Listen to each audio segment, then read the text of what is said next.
Master of the Lake. In a small hut in a far-off land, there lived an old couple who were very poor. They had no sheep, nor horses, nor goats, not even a hive of bees to give them honey. When they died, they left their son Avram nothing but a few strands of flax scattered on the floor. Avram took these down to the lake, dipped them into the water, and set about plaiting the wet strands into a rope. While he was working, the fearsome master of the lake rose from its watery depths and stood before him. Though he was very frightened, Avram tried not to show it. "What are you doing here?" the green-bearded giant cried. "I'm plaiting a rope. When it's ready, I'm going to hang your lake from the clouds." This strange, brave reply struck fear into the master. "No, no, boy," he cried. "Don't touch my lake, I beg you. I'll grant you any wish you like, but leave my waters in peace." Avram thought hard. What should he ask of the giant? The lake was famous locally for the beautiful wild horses that watered there, so he made up his mind.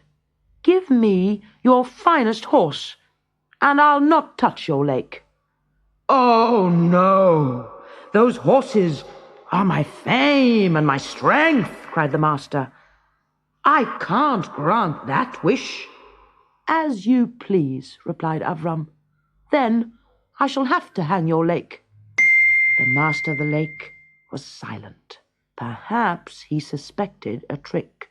"Well, boy," he said at last, "if you are strong enough to hang my lake, you won't refuse a test of strength between us first. We'll race round the lake. If you overtake me, I'll grant your wish." "Agreed," said Avram. "There's just one thing. I have a younger brother. He's sleeping in the bushes over there. If you can beat him first, then I'll race you round the lake myself." The giant went into the bushes at the edge of the lake, and out scampered a frightened hare. At once, the master of the lake gave chase, but of course he could not catch the hare, no matter how fast he ran. "I'll beat you yet," he shouted to Avram in a rage. "Let's fight." Avram agreed. "Oh, but first you must beat my old grandfather. If you can knock him off his feet, I'll leave the lake to you. There he is, resting in that hollow.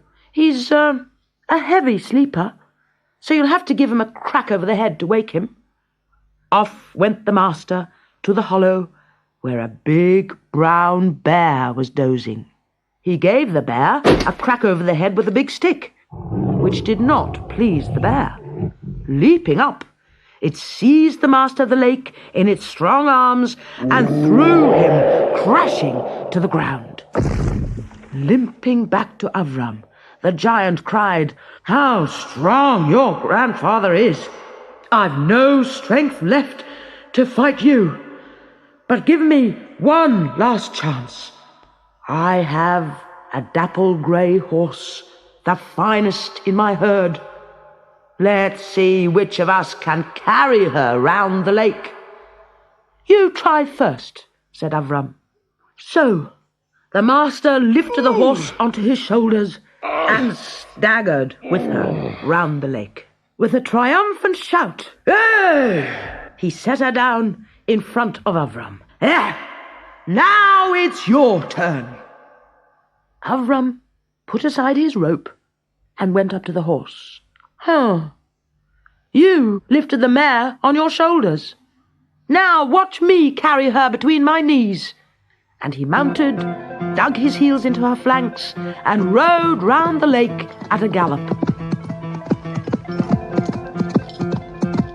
The giant saw he was beaten.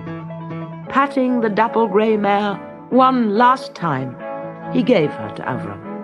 And what a fine horse she was, with a thick forelock, powerful legs, sharp ears, and a broad, deep chest. Avram mounted this handsome mare and galloped home.